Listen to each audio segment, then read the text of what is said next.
شوہر دسترخوان لگا دیجئے ہمارے نبی محمد رسول اللہ کو اور ان کے دونوں ساتھیوں کو دسترخوان پر بٹھائیے. میں سالن نکالتی ہوں اور گرم گرم روٹیاں بنا کر دیتی جاتی ہوں. آپ پردے کی اوڑ سے ان روٹیوں کو لیتے جائیے اور آپ نبی اکرم کو اور ان کے دونوں ساتھیوں کو کھلاتے جائیے. سامنے کھانا آتا ہے, دیسی مرغا مانگ مانگ کے کھانے والوں, میزبان پر مصیبتیں بننے والوں, فون پر کہنے والوں کہ ہم آ رہے ہیں, دیسی مرغا کاٹ کے رکھنا, بنا کے رکھنا. چاہے وہ آپ ہوں یا ہم جیسے مولوی, اپنے گریبانوں میں جھانک کر دیکھیں اس واقعے کی روشنی میں جو صحیح بخاری کے اندر درج ہے. اطلاع اور دیتے ہیں کہ آ رہے ہیں, دیسی مرغا کاٹ کے رکھنا, بنا کے رکھنا, تمہارے یہاں سے گزریں گے, کھا کے جائیں گے. مانگ مانگ کے بھی مہمانی ہوتی ہے. کہیں تمہارے باپ کا وہ نوکر ہے جو تمہارا حکم مانے گا, اس کی نہ مجبوری دیکھو نہ کچھ دیکھو نہ پریشانی دیکھو. یہاں بکرا موجود, کاٹ دیا, ذبح کر دیا, کھانا بن کے سامنے آ گیا. جیسے ہی گوشت اور روٹیاں سامنے آئیں, بھنا ہوا گوشت سامنے آیا, امام کائنات کی آنکھوں میں آنسو آ گئے, محمد رسول اللہ صلی اللہ علیہ وسلم کی آنکھوں میں آنسو آ گئے, رونے لگے. ابو الہیثم جب روٹیاں رکھنے آئے, نبی اکرم کے آنکھوں میں آنسو دیکھے, کہا اللہ کے نبی آپ نے اور آپ کے ساتھی تو بھوکے تھے, ہم نے تو کھانے کا انتظام کیا ہے, جو میرے پاس میسر تھا ہم نے فوراً انتظام کر دیا ہے. اللہ کے نبی صلی اللہ علیہ وسلم کی زبان سے جو جملے نکلے وہ بخاری میں دیکھ لیجئے. آئے ابو الہیثم, اللہ کی قسم, واللہ واللہ, اے ابو الہیثم واللہ لتسألن عن ھذا النعیم یوم القیامہ. جو نعمتیں تم نے پکا کر ہمارے سامنے رکھ دی ہیں, اللہ کی قسم قیامت کے دن ان نعمتوں کے بارے میں تم سے پوچھا جائے گا. اللہ کی قسم کل قیامت کے دن ان نعمتوں کے بارے میں تم سے سوال کیا جائے گا. جو کام چند کھجوروں میں ہو گیا تھا پھر تم نے مزید اپنا بکرا ذبح کیوں کر دیا, اور جو کام آدھا اور 1 کلو گوشت میں ہو سکتا تھا اس کے لیے تم نے پورا کا پورا بکرا ذبح کیوں کر دیا. لَتُسْأَلُنَّ عَنْ هَذَا النَّعِيمِ يَوْمَ الْقِيَامَةِ. اے ابو الہیثم کل قیامت کے دن تم سے ان نعمتوں کے بارے میں پوچھا جائے گا, سوال کیا جائے گا. صرف 100 باراتیوں کی جگہ 500 لے جانا صرف یہی فضول خرچی نہیں ہے. شادیوں میں پٹاخے اور بندوق کی گولیاں چلا لینا ہی فضول خرچی نہیں ہے. طرح طرح کے آئٹم بنا کر آدھا کھلایا جائے اور آدھا پھینک دیا جائے, یہی فضول خرچی نہیں ہے. بیڑی اور سگریٹ کھا کر اور تھوک دیا جائے پان کھا کر, صرف یہی فضول خرچی نہیں ہے. فضول خرچی میں یہ چیز بھی شامل ہے. سنو, اس نے مہمان نوازی کی تھی, جناب محمد رسول اللہ کی حیثیت کے مطابق مہمان نوازی کی تھی, لیکن نبی اکرم نے ان کو بھی یہ کہہ دیا یہی وہ نعمتیں جو تم نے میرے سامنے پیش کی. اے ابو الہیثم کل قیامت کے دن تم سے ان نعمتوں کے بارے میں سوال کیا جائے گا. کیسے لگ رہے ہیں اس واقعے کی روشنی میں ہم اور آپ؟ اب آپ کے ذہن میں سوال ہوگا, کیا کسی کو اچھا سے اچھا کھلانا بھی برا ہے؟ نہیں. پھر میں کہوں گا کہ اگر آپ کے گھر میں مہمان آیا ہوا ہے اور آپ جانتے ہیں 2 مہمان ہے, مزید آدھا کلو گوشت میں کام چل جائے گا, تو پھر آپ آدھا کلو بکرا لائیں, آدھا کلو مچھلی لائیں, آدھا کلو پنیر لائیں, آدھا کلو دیسی لائیں, آدھا کلو. آپ اپنی بڑائی دکھا, دیکھو میں نے اتنے آئٹم آپ کے لیے بنا کے رکھ دیے. یہ فضول خرچی ہے جو جائز نہیں ہے, جو اس پر سوال ہوگا, حساب و کتاب ہوگا. اچھے کام پر بھی زیادہ خرچ کرنے سے منع کیا ہے. چلیے اب تو مدرسے والے سوچ رہے ہوں گے تو مولانا کہہ رہا زیادہ خرچ کرنا، تو مدرسے میں جو 100 دے رہے ہوں گے وہ بھی نہیں دیں گے بیچارے، وہ کہیں گے ہم کیوں زیادہ خرچ کریں۔ میں نے سب کا سب منع کیا ہے۔ آپ کے پاس صرف پوری دولت ہی 100 روپے ہے تو آپ ساری کی ساری 100 روپے نہیں دے سکتے ہیں۔ ابھی وہ بھی واقعات آئیں گے آپ کے سامنے، بتائیں گے۔ جب بتا رہے ہیں تو مکمل ہی بتا کر چھوڑیں گے، آپ کو بیچ میں پیاسا نہیں چھوڑیں گے۔ اب 100 روپے آپ کے پاس 100 ہی مدرسے کو دے دی، آپ کی پوری پونجی 100، تو اب کیا کرو گے؟ شام کو کھانا کہاں سے آئے گا بیوی بچوں کے لیے؟ اللہ دے گا۔ پھر تو وہی حساب ہو گیا صوفیوں کی طرح، اللہ دے گا۔ بیٹھ گئے ایک جگہ پہ، اللہ اللہ اللہ، شام کو کھانا کہاں سے؟ اللہ دے گا، اللہ اللہ اللہ۔ ایسے لوگوں کو تو میں نے کہا تھا حرام خور ہیں یہ لوگ، یہ جہاں ملے آپ کو ان کو الٹی چھری سے کاٹو، 1000 جوتے مارو اور ایک گنو۔ یہ قوم کے اوپر بوجھ بنے بیٹھے، بوجھ۔ ایسی لوگوں کے لیے تو ہم نے کہا تھا ہفتے میں ایک دن جمعے کا دن ہے جو سب سے مبارک دن، عید و بقرعید سے بھی زیادہ جس دن کی اہمیت، لیکن اللہ تعالیٰ نے اس پورے دن کو بھی عبادت کا دن نہیں بتایا ہے۔ کیا کہا؟ فَإِذَا قُضِيَتِ الصَّلَاةُ فَانتَشِرُوا فِي الْأَرْضِ، جب جمعے کی نماز پڑھ لی اور جمعے کی نماز مکمل ہو گئی تو اب مسجد میں کیوں بیٹھے ہو؟ ہٹو یہاں سے، نکلو یہاں سے، جاؤ کہاں؟ فَانتَشِرُوا فِي الْأَرْضِ، زمین کے اندر پھیل جاؤ۔ کیوں؟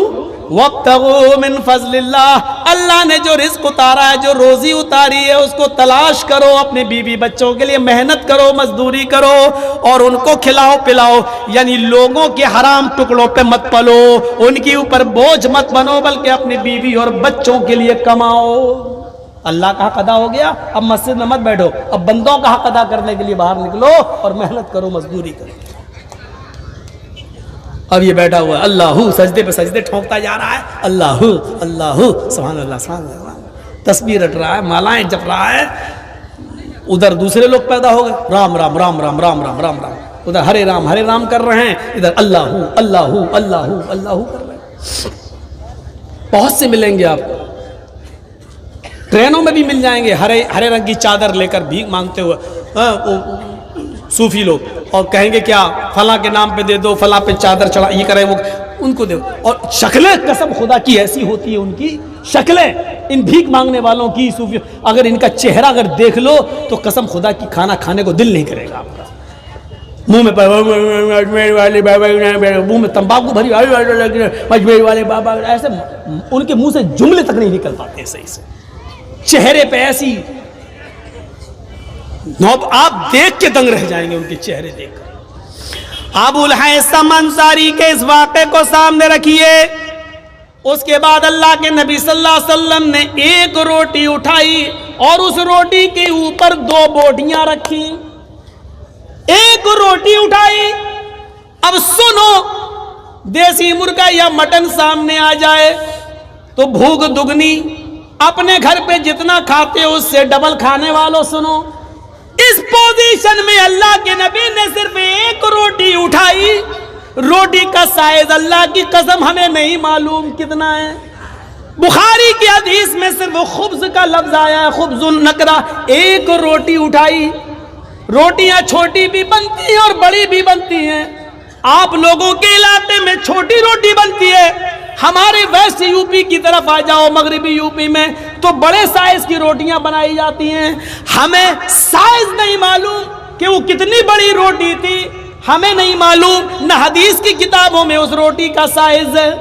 چھوٹی بھی ہو سکتی ہے، بڑی بھی ہو سکتی ہے، لیکن نقدے کا لفظ یہ بتلا رہا ہے کہ ایک روٹی اللہ کے نبی نے اٹھائی اور اس روٹی کے اوپر گوشت کی 2 بوٹیاں رکھی اور کہا، اے ابو الہیثم، اس ایک روٹی کو جس پہ میں نے 2 بوٹیاں رکھی ہیں یہ لے جاؤ اور میری بیٹی فاطمہ کو دے آؤ۔ آج 15 دن ہو گئے ہیں، 2 ہفتہ ہو گیا ہے، میرے گھر میں چولہا نہیں جلا ہے، میری بیٹی فاطمہ کو کھانا نصیب نہیں ہوا ہے۔ ابو الہیثم، اللہ کے نبی جب یہ بات کہہ رہے تھے تو ان کی بیوی دروازے پہ کھڑی تھی، اشارے سے بلاتی ہے، اے ابو الہیثم اندر آؤ۔ کے نیچے کھڑا ہوتا ہے, کہتا ہے کعب ابن مالک کہاں ہے, کعب کہاں ہے, کعب کہاں ہے. میرے اوپر سے آواز دی, کیا ہوا, میں یہاں ہوں. آئے کعب ابن مالک, اللہ تعالیٰ نے تمہاری توبہ کو قبول کر لیا ہے, تمہاری توبہ قبول کر لی ہے. جناب محمد رسول اللہ صلی اللہ علیہ وسلم نے فرمایا ہے کعب سے کہہ دو کہ وہ اپنی بیوی کو بلا سکتے ہیں, مسجد میں آ سکتے ہیں اور لوگوں سے دعا سلام کر سکتے ہیں. اللہ تعالیٰ نے ان کی توبہ کو قبول کر لیا. کعب ابن مالک آتے ہیں, جو چیز میں بتانا چاہتا ہوں اس کو غور سے سننا. کعب ابن مالک آتے ہیں, اوپر کی چھت سے نکلتے ہیں, نیچے زمین پر اترتے ہیں, کہتے میں تیزی سے مسجد نبوی کی طرف بھاگا. یہ خوشخبری میں جناب محمد رسول اللہ سے سنوں. جیسے ہی میں مسجد نبوی میں جاتا ہوں, صحابہ کرام میرا سواگت کر رہے ہیں, انہوں نے مجھے راستہ دے دیا, سب میری طرف دوڑ پڑے. اے کعب ابن مالک مبارک ہو, اللہ نے تمہاری توبہ قبول کر لی. اور میں ایک ہی بات کہتا جا رہا ہوں, مجھے یہ بات اللہ کے رسول سے سننی ہے. جیسے ہی ان کی نظر نبی اکرم کے چہرے پر پڑتی ہے, اللہ کے نبی کہتے ہیں آؤ کعب, یہ لوگ ٹھیک کہہ رہے ہیں, ابھی ابھی جبریل نے مجھے آ کر بتا دیا ہے کہ اللہ تعالیٰ نے کعب ابن مالک کی توبہ کو قبول کر لیا ہے. تم اپنی بیوی کو بلا سکتے ہو, آج کے بعد مسجد میں آ سکتے ہو, لوگوں سے دعا اور سلام کر سکتے ہو. کعب ابن مالک نے اللہ کے نبی کا ہاتھ پکڑا, اس کو چوما, نبی کی پیشانی کا بوسہ لیا, گلے لگے اور فرمایا اے اللہ کے رسول, آج آپ نے مجھے میری کھوئی ہوئی زندگی دوبارہ لوٹا دی, آج آپ نے میرے لیے جینے کا ایک دوسرا موقع دے دیا, اللہ نے میری توبہ قبول کر لی. اب اس خوشی کا تقاضا یہ ہے کہ میرے پاس جتنے مکان ہیں, میرے پاس جتنے گھر ہیں, میرے پاس جتنی زمین ہے, میرے پاس جتنے باغات ہیں, اے اللہ کے رسول آپ گواہ رہنا, وہ ساری کی ساری زمین, ساری پراپرٹی, سارے باغات, سارے مکان میں صدقہ کر رہا ہوں, میں اللہ کے راستے میں دے رہا ہوں. اس خوشی کا تقاضا یہ ہے کہ میں سب کچھ اللہ کی راہ میں لٹا دوں. آپ نے کعب ابن مالک کا ہاتھ پکڑا, آئے کعب تم ایسا نہیں کر سکتے ہو, تم اپنی پوری کی پوری پراپرٹی اللہ کی راہ میں نہیں دے سکتے ہو, اپنے سارے باغات تم اللہ کی راہ میں نہیں لٹا سکتے ہو, اپنا سارا مال, ساری دولت تم اللہ کی راہ میں نہیں دے سکتے ہو, تمہارے لیے جائز نہیں ہے. نہیں, جتنا دینا چاہو اتنا دے دو, ایک حصہ دے دو, دو حصہ دے دو, لیکن تم سارا کا سارا دے رہے ہو, خود سڑک پہ آنا چاہ رہے ہو, یہ تمہارے لیے صحیح نہیں ہے. آپ نے کعب ابن مالک کو سارا کا سارا مال خرچ کرنے سے روک دیا اور کیا کہا کہ تم اللہ کی راہ میں بھی نہیں دے سکتے ہو, فضول خرچی اللہ کی راہ میں بھی جائز نہیں ہے. آئے اپنی بیٹیوں کی شادی میں اور بیٹوں کی شادی میں بے تحاشا مال و دولت کو لٹانے والوں,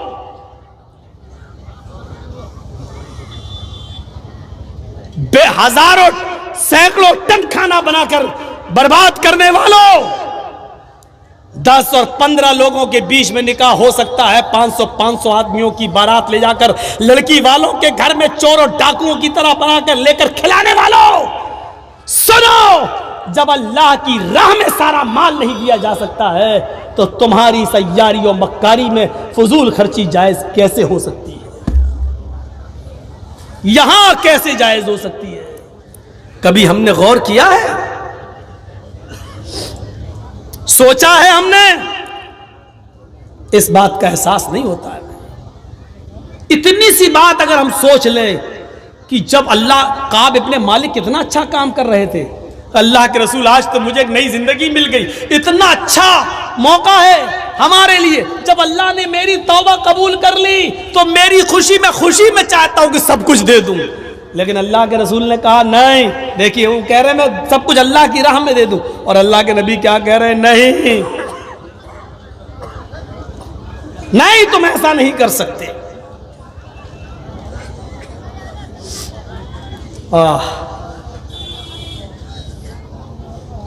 ایک عورت ہے جس کے پیٹ میں بچہ ہے, اور آپ نے اس کو طلاق دے رکھی ہے، یا بچہ پیدا ہو چکا ہے اور وہ اپنی ماں کا دودھ پی رہا ہے اور آپ نے ایسی حالت میں اس کو طلاق دے دی ہے، تو ادھر بھی قرآن ایک حکم نافذ کر رہا ہے، وَعَلَى الْمَوْلُودِ لَهُ رِزْقُهُنَّ وَكِسْوَتُهُنَّ، اور لڑکے کے باپ کے اوپر یہ ضروری ہے، کیا ضروری ہے؟ جس کا لڑکا ہے یعنی باپ کے لیے جس نے طلاق دے دی ہے، کہ جب تک وہ بچہ اپنی ماں کا دودھ پیے رہا ہے، رزقہن و کسوتہن بالمعروف، اس عورت کا رزق یعنی اس عورت کا کھانا پانی اور اس کا کپڑا یہ باپ کی ذمہ داری ہے، یہ مرد کی ذمہ داری ہے کہ وہ اس عورت کو دے گا جس کے پاس بچہ ہے، اور اگر وہ دودھ پلا رہی ہے تو دودھ پلانے کا خرچہ بھی دے گا۔ طلاق ہو گئی، عدت 3 مہینے گزر گئی، لیکن چونکہ ابھی وہ بچے کو دودھ پلا رہی ہے اور بچہ ماں کا دودھ پی رہا ہے، تو اس پر بھی قرآن کیا کہہ رہا ہے؟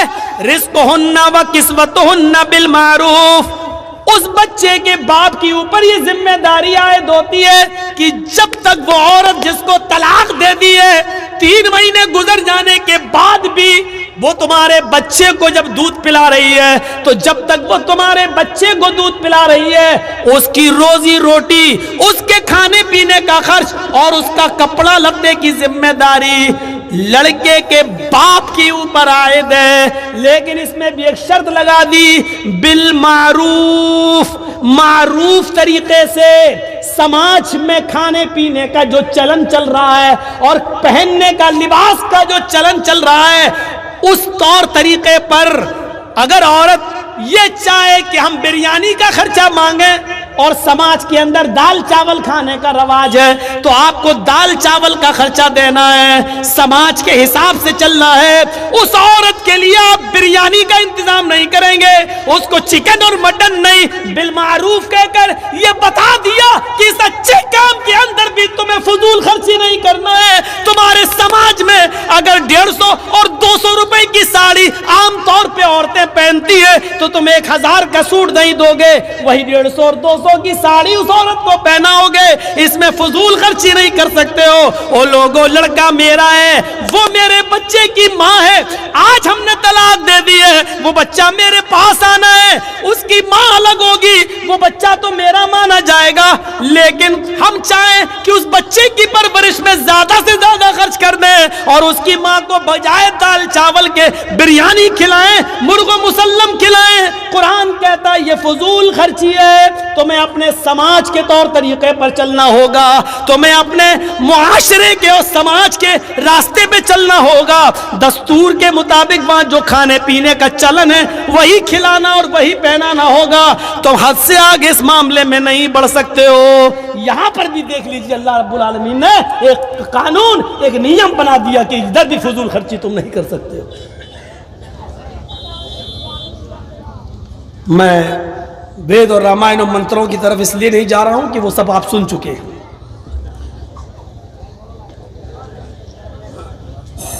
تاریخی تقریر، اتہاسک تقریریں ہو چکی ہیں، میں سمجھتا ہوں کہ اس کی ضرورت نہیں ہے۔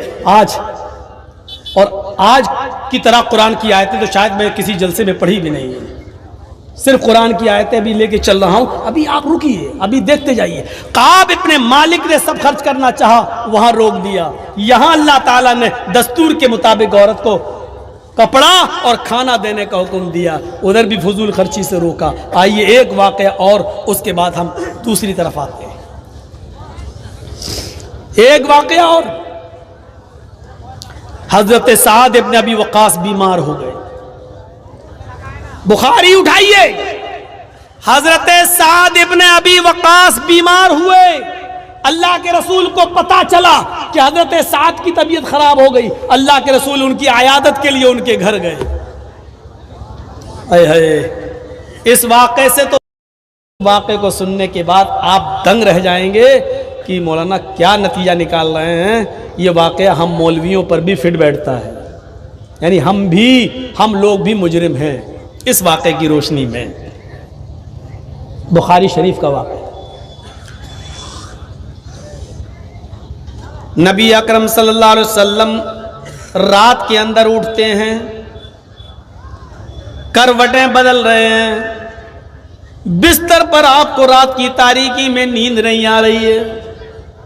آپ نے اپنی بیوی اما عائشہ سے کچھ نہیں کہا، آپ نے اپنی بیوی عائشہ سے کچھ نہیں کہا. آپ نے دروازہ کھولا اور سیدھے گھر سے باہر نکل گئے. تھوڑی دور چلے تو آپ کو راستے سے چلتا ہوا ایک آدمی نظر آیا، کوئی آ رہا ہے.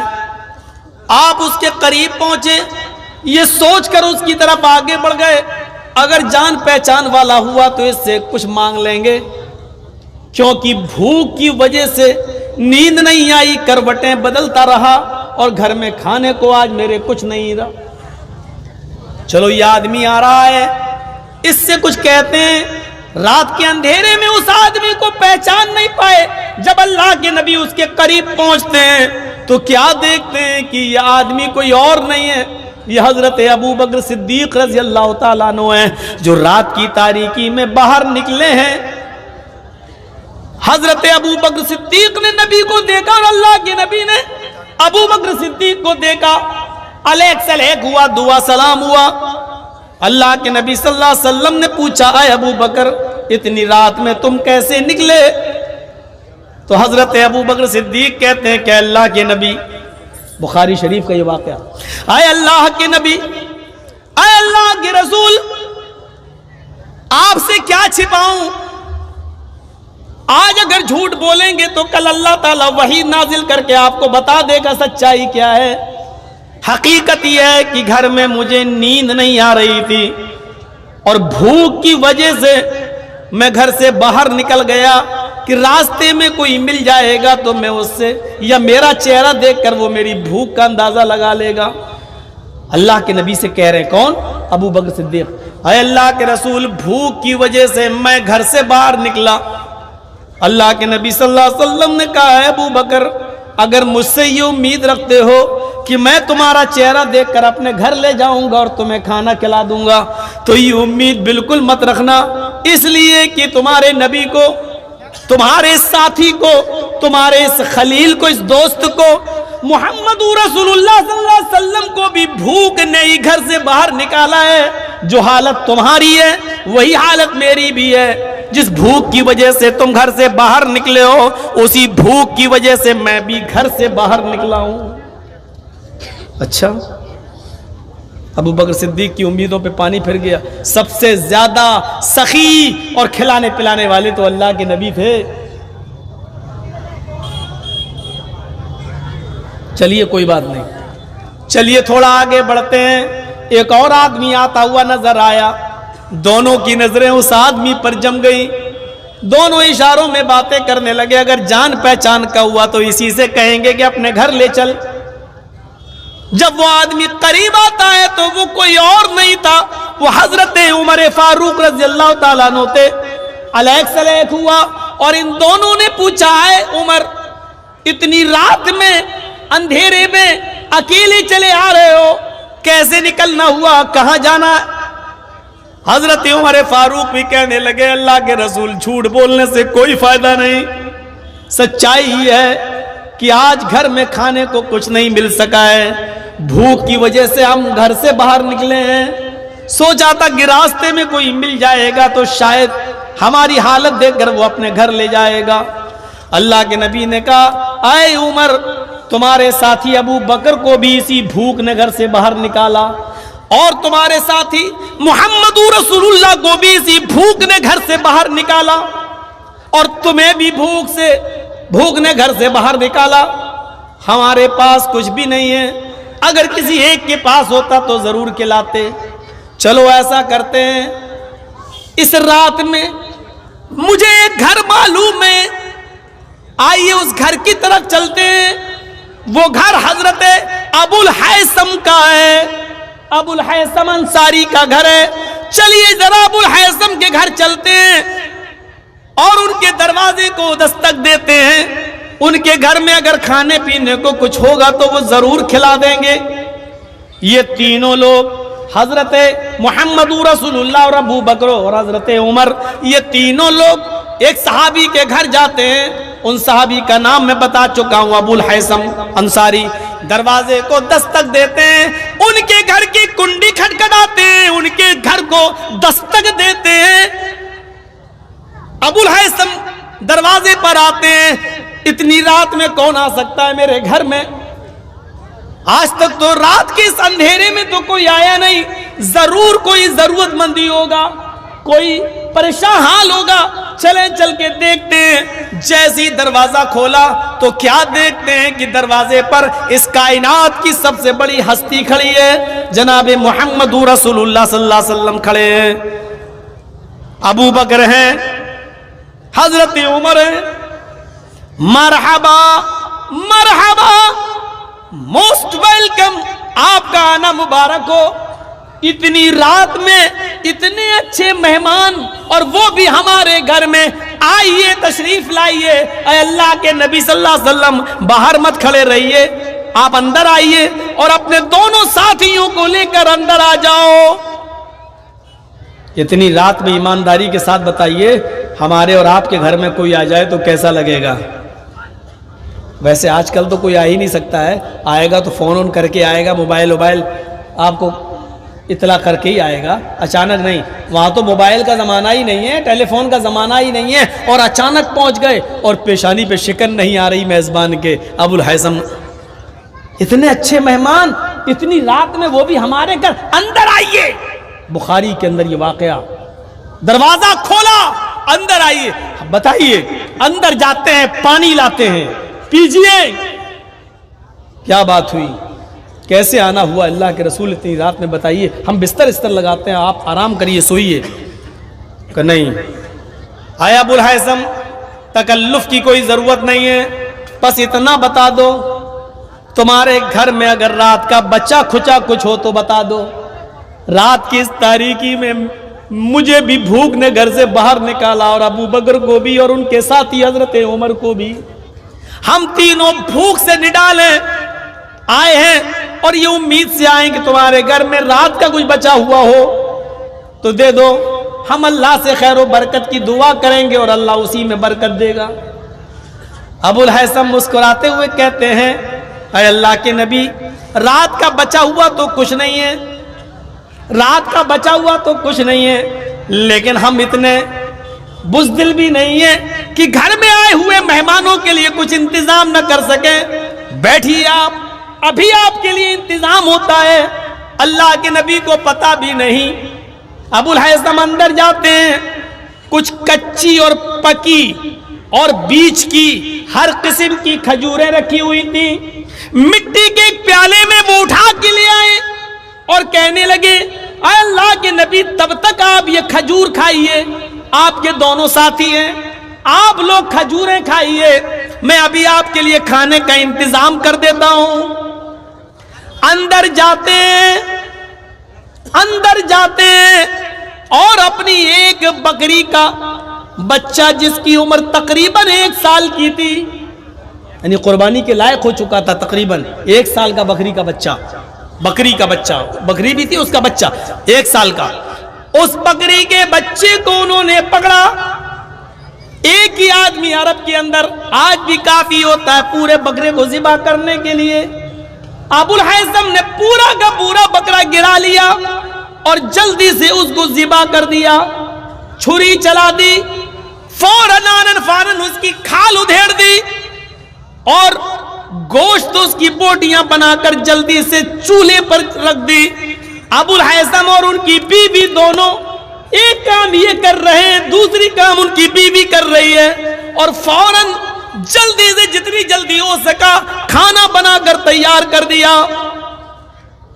اندر سے آواز آتی ہے، اے ابو الحیثم، اے میرے شوہر، دسترخوان لگا دیجئے، ہمارے نبی محمد رسول اللہ کو اور ان کے دونوں ساتھیوں کو دسترخوان پر بٹھائیے. میں سالن نکالتی ہوں اور میری بیٹی فاطمہ کو دے آؤ. آج 15 دن ہو گئے ہیں, 2 ہفتہ ہو گیا ہے, میرے گھر میں چولہا نہیں جلا ہے, میری بیٹی فاطمہ کو کھانا نصیب نہیں ہوا ہے. ابو الہیثم اللہ کے نبی جب یہ بات کہہ رہے تھے تو ان کی بیوی دروازے پہ کھڑی تھی, اشارے سے بلاتی ہے, اے ابو الہیثم اندر آؤ. انہوں نے ایک برتن تیار کر دیا اور اس برتن کے اندر گوشت بھر دیا اور کئی روٹیاں اس برتن میں رکھ دی, دوسرے برتن میں ایک ٹفن تیار کر دیا اور کہا 1 روٹی اور 2 بیٹی میں فاطمہ کا کیا ہوگا, لے کے جانا ہی ہے تو کچھ زیادہ لے جاؤ تاکہ وہ پیٹ بھر کے کھا لے اور اس کے گھر میں جو ہو 1-2 لوگ تو وہ بھی پیٹ بھر کے کھا لیں. ابو الہیثم جب وہ برتن لے کے نکلے تو اللہ کے نبی نے دروازے سے ان کو طلب کر لیا, ادھر آؤ, میں نے تو 1 روٹی اور 2 بوٹی دی تھی, پورے برتن کو کھول کے دکھاؤ اس میں کیا ہے. کھول کے دیکھا تو اس میں سالن بھرا تھا, روٹیاں ایک نہیں کئی روٹیاں تھیں. تو اللہ کے نبی نے فرمایا اے ابو الہیثم تمہاری دوسری غلطی یہ ہے کہ تم میری بیٹی کی عادت خراب کرنے کے لیے, میری بیٹی کی عادت کو بگاڑنے کے لیے اتنا کھانا لے جا رہے ہو. اگر وہ آج پیٹ بھر کے کھانا کھا لے گی تو پھر وہ اللہ کو یاد نہیں کر سکے گی, اللہ کا ذکر نہیں کر سکے گی. کھانے کے لیے اتنی ضرورت ہے جتنے میں انسان زندہ رہے اور اپنے رب کا شکر ادا کرتا رہے. نہیں اے ابو الہیثم یہ غلطی مت کرو, جتنا میں نے دیا اتنا ہی لے کر جاؤ. پھر آپ نے وہ سارا کا سارا کھانا واپس لے لیا. اے ابو الہیثم اس علاقے کے بہت سے غریب لوگ آج بھی بھوکے سو رہے ہوں گے, میری بیٹی سے زیادہ ضرورت مند وہ لوگ ہیں, یہ روٹیاں ان میں پہنچا دو اور یہ سالن ان میں پہنچا دو. جب تم نے پورا بکرا ہی ذبح کر دیا تو اپنے گھر کے ساتھ ساتھ غریبوں کا بھی خیال رکھو اور ان کو بھی پہنچاؤ اور میری بیٹی کو اتنا ہی دو جتنی اس کی ضرورت. اب کیسے لگ رہے ہیں؟ مجھے تو معلوم ہے تقریر میری بس جب تک ہو رہی ہے تب تک کے لیے آپ سوچنے پہ مجبور ہیں, لیکن کل آپ جہاں جائیں گے, آج ہی جن کے مہمانی میں آئے ہوں گے تو کل صبح اس کے ہاں بھر پیٹ ناشتہ ہی کر کے جائیں گے, بھوکے پیٹ نہیں جائیں گے. معلوم ہے وہ بھی بھوکا پیٹ نہیں جانے دے گا بیچارہ, کیونکہ کل اس کے علاقے میں بھی جلسہ ہونا ہے, ادھر آپ بھی تو جاؤ گے, ادھر وہ بھی تو, پھر ادھر آپ بھی جاؤ گے. ہوتا ہے. کھانے پینے سے میں منع نہیں کر رہا ہوں, کھلانے اور پلانے سے بھی منع نہیں کر رہا ہوں. مہمان نوازی تو بڑی اچھی چیز ہے, خوش نصیب ہے وہ انسان جس کے گھر میں مہمان آتے ہیں, اس کے گھر میں برکتوں کے دروازے کھل جاتے ہیں, کوئی شک نہیں ہے. لیکن ہر چیز پہ فضول خرچی یہ غلط چیز ہے, چاہے وہ جائز کام ہو یا ناجائز کام. آئیے ایک اور واقعے کی طرف چلتے ہیں. حضرت کعب ابن مالک یہ ان صحابیوں میں سے تھے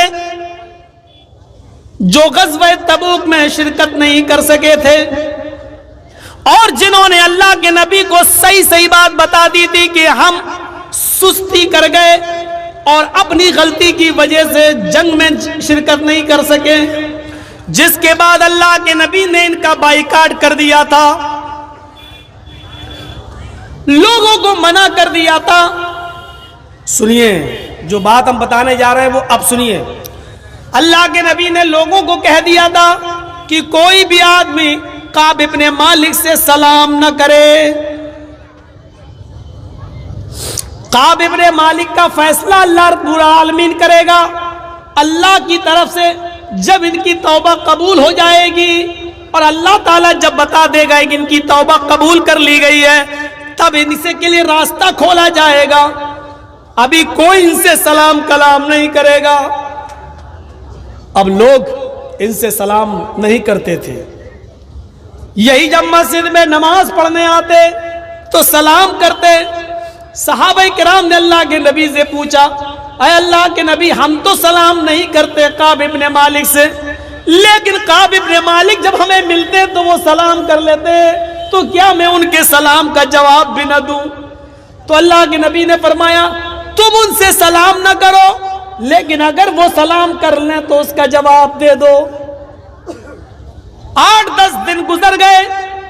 کچھ دنوں کے بعد اللہ کے نبی نے ایک اور حکم عائد کر دیا, اے کعب ابن مالک, تمہارے لیے دوسرا حکم نافذ کیا جا رہا ہے. آج کے بعد تم مسجد میں نماز نہیں پڑھ سکتے ہو. مصیبتیں دیکھیے, مصیبت صرف ایک نافرمانی. ایک جنگ میں جانا تھا, سارے صحابہ چلے گئے. یہ سوچنے لگے میرا گھوڑا تو بہت اچھا ہے, تندرست ہے, ارے ہم تو صبح پہنچ جائیں گے, یہ لوگ جا رہے جانے دو, ہم تو دیر میں نکلیں گے, صبح پہنچ جائیں گے, ان کے ساتھ پہنچ جائیں گے. لیکن پھر رات میں لیٹ گئے تو نیند آ گئی, غلبہ آ گیا آنکھوں میں, نیند چڑھ گئی. صبح کے ٹائم پہ آنکھ کھلی, جب آنکھ کھلی تو پھر اور چلیے ابھی تو اور ہے, 1-2 دن لگیں گے جنگ شروع ہونے میں, ابھی ہم یہ کام نپٹا لیں, ابھی ہم وہ کام نپٹا لیں. سستی اور چڑھی, کام کرنے میں لگ گئے, یہاں تک کہ وہ جنگ شروع ہو گئی. جنگ شروع ہو گئی تو یہ جا نہیں سکے, اور جب جا نہیں سکے تو جنگ ختم ہو گئی اور سارے صحابہ لوٹ کے آ گئے. تو اللہ کے نبی نے کلاس لی, تم کیوں نہیں گئے؟ تو انہوں نے پوری صحیح بات بتا دی. تو اللہ کے رسول نے ان کا بائیکاٹ کر دیا, اب نماز میں بھی نہیں آ سکتے ہو مسجد کے اندر. کہا اللہ کے نبی پھر میں کیا کروں؟ کہا اپنے گھر میں تم نماز پڑھو گے, مسجد میں نماز پڑھنے کے لیے تمہارے دروازے بند. اللہ رب العالمین نے تمہارے لیے یہی حکم نافذ کیا ہے. کعب ابن مالک کہتے ہیں کہ جب میں بازار کی طرف جایا کرتا تھا, لوگ مجھے سلام نہیں کرتے تھے, میں ہی سلام کرتا تھا. میں ان سے پوچھتا تھا کیا اللہ کے رسول صلی اللہ علیہ وسلم نے میرے بارے میں اور کوئی حکم دیا؟ تو لوگ ہمیں اس کا جواب نہیں دیتے تھے اور مجھے سلام کا جواب دے کر نکل جایا کرتے تھے. کوئی بھی آدمی مجھ سے بات نہیں کرتا تھا. اس حال میں کئی دن گزر گئے. کعب ابن مالک کہتے ہیں میں کافی بزرگ ہو چکا تھا, یہاں پر ایک حکم اور نافذ ہوتا ہے. اے کعب ابن مالک, 1 مہینہ جب گزر گیا تو حکم نافذ ہوتا ہے, اے کعب ابن مالک آپ اپنی بیوی سے دور ہو جائیں. یہ حکم نافذ ہو رہا ہے آپ کو, ایک اور سزا دی جا رہی ہے آپ کو, آج کے بعد آپ اپنی بیوی سے مل نہیں سکتے. کعب ابن مالک نے کہا اے اللہ کے نبی, بیوی سے مل نہیں سکتے اس کا مطلب کیا ہے؟ کیا میں اس کو طلاق دے دوں؟ اللہ کے نبی نے کہا نہیں, طلاق نہیں, طلاق دینے کے لیے حکم نہیں دیا جا رہا ہے, آپ ان سے دور رہیں گے, ان سے بیوی والی خدمت نہیں لے سکتے, یعنی اپنی بیوی سے مجامعت صحبت نہیں کر سکتے, اس کے ساتھ ہم بستری کرنے سے روکا جا رہا ہے. کعب ابن مالک کہتے ہیں میری بیوی ایک جگہ تو جنگ میں جا نہیں سکا, یہاں ہم بستری سے بھی روک دیا گیا, کہیں میرے اوپر شہوت کا غلبہ ہو گیا اور مجھے تمہاری ضرورت پڑ گئی تو نبی اکرم کی یہ بھی نافرمانی میں نہ کر بیٹھوں اور تم سے ہم بستری نہ کر لوں, اس لیے بہتر ہے کہ تم اپنے مائکے چلی جاؤ, نہ تم یہاں رہو گی نہ میرا دل تمہاری طرف مائل ہوگا. اپنی بیوی کو وہ اپنے سسرال اس کے مائکے بھیج دیتے ہیں. اس حال میں 50 دن گزر جاتے ہیں. کعب ابن مالک اسی جگہ بیٹھے رہتے ہیں اور نماز پڑھتے ہیں, بازار جا نہیں رہے ہیں, اس لیے کہ لوگ ان سے بات ہی نہیں کرتے, ہر دن انتظار کر رہے ہیں شاید میرے لیے اللہ کی طرف سے کوئی حکم نافذ ہو جائے. کبھی سوچتے کہ میں خودکشی کر لوں, مجھے اس دنیا میں جینے کا حق نہیں ہے, یا اللہ میں نے کتنا غلط کام کر دیا, ایک جنگ میں ہم نہیں جا سکے اور مجھے اتنی مصیبتوں سے گزرنا پڑا. ساری مصیبتیں برداشت کرتے گئے, سب کچھ گوارا کرتے گئے. جب 50 دن مکمل گزر گئے, فجر کی نماز مسجد میں ہو رہی تھی اور کعب ابن مالک اپنے گھر پہ نماز پڑھ رہے تھے. نماز پڑھنے کے بعد اپنے گھر کی چھت پہ چلے گئے کعب ابن مالک اور صبح کی ٹھنڈی ٹھنڈی ہوا میں بیٹھ جاتے ہیں اور فضا کا معائنہ کرنے لگتے ہیں. ہوا چل رہی ہے ٹھنڈی ٹھنڈی اور فضا کا معائنہ. اب مجھے کئی بیماریاں لاحق ہو گئی ہیں, نہیں لگتا کہ میں اس بیماری میں بچوں گا. خیر موت و زندگی تو اللہ کے ہاتھ میں, جو آیا ہے اس کو ایک دن جانا ہے. اللہ کے نبی کہتے ہیں سعد تم جو کچھ بھی بول رہے ہو اس میں کچھ بھی جھوٹ نہیں ہے, جو آیا ہے اس کو جانا ہے. تم کہہ رہے ہو کہ اس بیماری میں اب مجھے بچنے کی امید کم ہے, تو امیدیں دنیا لگاتی ہے, شفا دینے والا اللہ ہے. جب وہ تمہیں شفا دینا چاہے گا تو شفا دے دے گا, اور جب اپنے پاس بلانا چاہے گا تو ہماری دعائیں بھی تمہارے کوئی کام نہ آئیں گی. ایسا تم کچھ اور بات کرنا چاہتے ہو تو بتاؤ. ہاں اے اللہ کے نبی موت و زندگی کا تو کوئی بھروسہ نہیں, لیکن آج مجھے ایک بات کہنی ہے. اے اللہ کے نبی میری ایک بیٹی ہے, بس صرف میری ایک بیٹی ہے, میں اس کی شادی سے فارغ ہو چکا ہوں, وہ بھی پرائے گھر کی ہو چکی ہے, وہ بھی شوہر والی ہے, اس کے بھی بچے ہیں, وہ اپنے سسرال جا چکی ہے, وہ اپنے شوہر کے پاس خوش ہے. اے اللہ کے رسول میرے پاس میرا ایک یہ مکان ہے, ایک اور مکان ہے, میرے پاس 2-3 باغات بھی ہیں, میرے پاس اس کے علاوہ بھی کوئی ملکیت ہے. میں چاہتا ہوں کہ میری بیٹی کا تو نکاح ہو گیا ہے, اب تو کوئی ہے نہیں, اس لیے میں چاہتا ہوں کہ انتقال سے پہلے میں سارا کا سارا اپنے گھر اور اپنے مکان اور اپنی ملکیت اور اپنی پراپرٹی زمین و جائیداد اللہ کے نام پہ خرچ کر دوں, فی سبیل اللہ لٹا دوں, سب صدقہ کر دوں. اے اللہ کے نبی کیسا رہے گا؟ اگر یہ صحیح ہے تو میں آپ کو دے دیتا ہوں, آپ اس کو دینی کام میں جہاں لگانا چاہیں لگا دیں. اللہ کے نبی فرماتے ہیں ایسا تم ایسا ہرگز نہیں کر سکتے. بخاری کے الفاظ پر غور کرنا, ایسا تم ایسا ہرگز نہیں کر سکتے. کہا اللہ کے نبی میں چاہتا ہوں کہ اپنی زندگی میں کچھ نہ کچھ صدقہ کر لوں, کیا میں سارا کا سارا نہیں دے سکتا؟ اللہ کے نبی فرماتے ہیں نہیں, ایسا تم سارا کا سارا نہیں دے سکتے. تو کہا ٹھیک ہے اے اللہ کے نبی تو میں اپنے گھر مکان ملکیت زمین و جائیداد کے 3 حصے کر لیتا ہوں. ادھر دیکھو, یہ بات غور سے سنو, میں اپنی زمین و جائیداد ملکیت کے 3 حصے کر لیتا ہوں.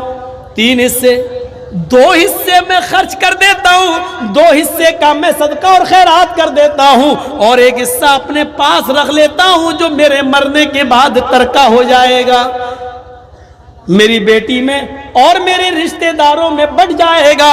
اللہ کے نبی کہتے ہیں اے سعد تم ایسا بھی نہیں کر سکتے ہو, اپنی ملکیت اپنی پراپرٹی اپنی زمین و جائیداد کا 2/3 یعنی 3 حصوں میں سے 2 حصے بھی خرچ نہیں کر سکتے ہو. کہا اللہ کے رسول ٹھیک ہے, اگر 2/3 2/3 بھی خرچ نہیں کر سکتا ہوں تو ایسا کرتا ہوں کہ میں اپنی ملکیت کو آدھا کر دیتا ہوں, آدھی ملکیت اللہ کی راہ میں خرچ کر دیتا ہوں اور آدھی ملکیت اپنے پاس رکھ لیتا ہوں, وہ میرے مرنے کے بعد میری بیٹی اور میرے رشتہ داروں میں ترکے کے طور پہ کام آ جائے گی. آپ نے فرمایا اے سعد تم اپنی زندگی میں اپنی پراپرٹی زمین و جائیداد کا آدھا حصہ کر کے آدھا مال بھی صدقہ اور خیرات نہیں کر سکتے ہو, آدھا بھی نہیں دے سکتے ہو. تو کہا اللہ کے رسول اگر آدھا بھی نہیں دے سکتا ہوں تو ایسا کر لوں کہ میں اپنی پراپرٹی زمین و جائیداد اور اپنے مال و دولت سب کے 3 حصے کر کے 2 حصے, ایک حصہ میں اپنے پاس رکھ لوں, 1 حصہ میں خرچ کر دوں, 2 حصے میں اپنے پاس رکھ لوں, 1 حصہ میں خرچ کر دوں, یعنی 1/3 3 حصے کر کے. ابھی تو کہہ رہے تھے کہ 2 خرچ کر دوں 1 روک لوں, اب کہہ رہے ہیں 3 حصے میں سے 2 خرچ کر دوں اور 1 خرچ کر دوں اور 2 روک لوں، 1 خرچ کر دوں؟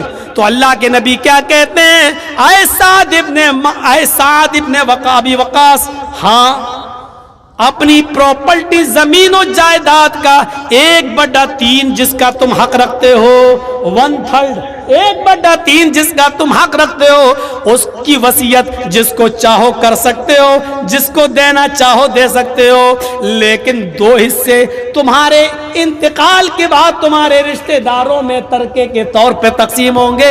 1/3 حصہ تم خرچ کرنا چاہو تو کر سکتے ہو، صدقہ و خیرات دینا چاہو تو دے سکتے ہو، حالانکہ یہ بھی زیادہ ہے، یعنی میری مانو تو یہ بھی زیادہ ہے، لیکن 1/3 کا تمہیں اختیار ہے، 1/3 کا تمہیں اختیار ہے۔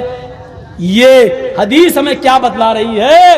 بخاری شریف کا یہ منظر اللہ کے رسول صلی اللہ علیہ وسلم نے حضرت سعد ابن ابی وقاص سے جو کہا، وہ بھی ان کی بیماری کے حال میں جو کہا، یہ حکم ہمیں بتلا رہا ہے کہ ہم سارا کا سارا مال خرچ کر کے خود سڑکوں پہ آ جائیں اور بھکاری بن جائیں، یہ جائز نہیں ہے۔ جب دینی کاموں میں حد سے زیادہ مال خرچ کر کے لٹانا جائز نہیں ہے، تو شادی اور بیاہ میں، آتش بازیوں میں، بیڑی اور سگریٹ میں، پان تمباکو میں اور شراب نوشی میں فضول خرچی کرنا کہاں سے جائز ہو جائے گی؟ یہ ہماری تقریر کا آج موضوع دوسرا ہے۔ ہم فضول خرچی یہ نہیں کہہ رہے ہیں کہ حرام ہے، ہم فضول خرچی یہ نہیں کہہ رہے ہیں ناجائز ہے، ہم یہ بتا رہے ہیں جب فضول خرچی دینی کام میں جائز نہیں ہے تو غیر دینی کاموں میں جائز کہاں سے ہو جائے گی؟ جب ادھر نہیں کر سکتے ہو تو ادھر کیسے کر سکتے ہو؟